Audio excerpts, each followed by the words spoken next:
Alright, so I had my Lyman trade rifle out the other day, and I thought I would do a little bit of a video on this. So I have already did the some video out in the woods hunting.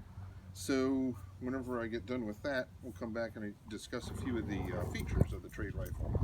One of the things about actually hunting with a flintlock is that you get to go out in time like this, some snow, and very few hunters out in the woods. So, and you can use a rifle as opposed to for archery season, which I enjoy doing too, but I like using a rifle. So I'll go over to the hunting, and then I'll be back with some of the features of the trade rifle. Just headed up for a afternoon of hunting with my Lyman trade rifle. Gave us a bit of snow last night here in Pennsylvania. Just thought I should give a little video here. This is my what is it? Great Plains Hornady projectiles that I'm using. Solid lead with hollow points. And I think they're like 235s or 325s, something like that. There's my rifle.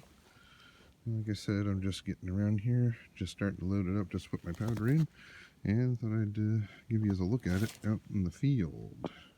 Alright, let's go do some hunting. Alright, there it is loaded up. Thought about something else here too. What I use for my muzzle loading is actually an AK-47. I think it's a Chinese pouch, 3 magazine pouch, and it's perfect because you can take and you put your powder flask in one, your ball starter in another, your powder measure there, and also your priming pan set up in the other side, and then I'm wobbling all over the place here. And also you have, I can put my projectiles in there. So there you go. That I can throw in my shoulder, put everything else in my backpack, and you're ready to go. Partway up the mountain. Really nice day with the snow. I'll be able to tell if there's any tracks along here. So a lot of the snow has fallen down and made a bunch of pock marks in the snow. Another thought I had here about the Lyman trade rifle is that it holds very naturally. See if I can get back there far enough. At a balance point here for carrying it up. Going up through the snow here, there's a lot of rocks, big rocks, that are covered in snow, and it's hard to differentiate them from everything else. And you step on them, they're all slippery. So I can't just cradle my rifle on the way up like I usually do. So holding it in the hand here is very nice and very natural as we're headed up the hill. All right, up we go.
And that's about the end of the day. The moon is up, and I'm headed to the car. Okay, time to unload the muzzle loader. So, just got her set up here. Hopefully it hasn't fallen over. And I've got a safe spot over here to drop it. So, let me back up. Hopefully we'll get it in the frame. And boom. Alrighty, now I gotta go home and clean it.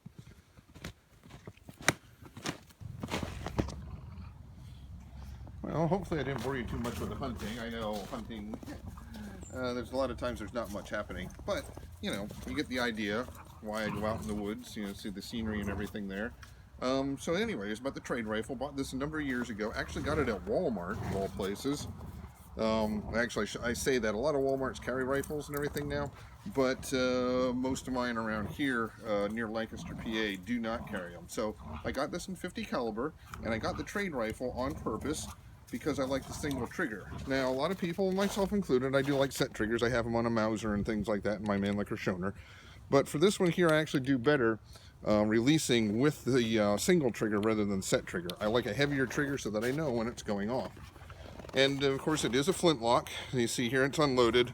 Your flash pan there, people aren't used to Flintlocks.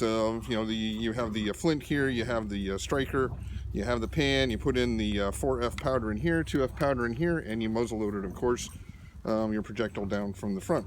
And you can see here, you know, nothing, we're not pointing at anything, but you might be able to see some sparks. Let's see. Yeah, I can see some there. Kind of bright sunlight here. But anyways, that's the idea of this.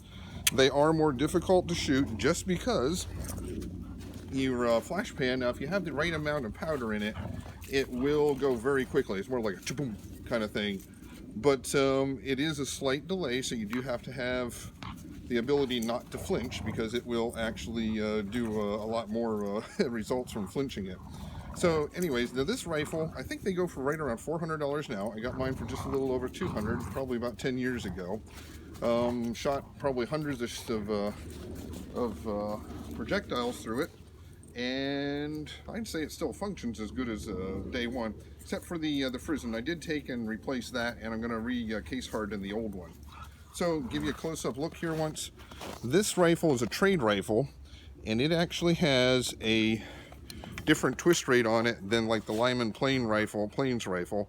And I actually did look, and they have a new one that has a tighter twist than the older one. The older one of the plains rifle had a 1 in 60 twist. This has a 1 in 48, and their new one I think has a 1 in 32. So this one cuts the difference between the conical, which is the big heavy lead bullets, shaped more like a modern bullet, and also the round ball. So you can shoot round ball and the conicals through this, which I like because round balls are a lot cheaper, and you can do the conicals for hunting. This is the older style. You know, we had to have primitive sights on here in Pennsylvania. You'll see here you just have a blade front and a notch in the back here. Hopefully you can see that. This stock also too, I think it's walnut, and it has some really nice figure to it for such an inexpensive rifle. Now they are a pain to clean up at the end. I use only black powder just because I want to be more traditional about it, and I know, I mean, I've used the Pyrodex and things like that, and that has its benefits, but I like the smell, and I like the just the old black powder. I'm using it like I did before, you know, back in the old days. And well, that's it. That's my Lyman trade rifle. I like it because of the single trigger. You might like the set triggers more, and you can get a great plains rifle now from Lyman that actually can use the conical bullets in it and more modern bullets. So thank you for watching, and like I said, Lyman trade rifle, highly recommended if you get a chance to get one.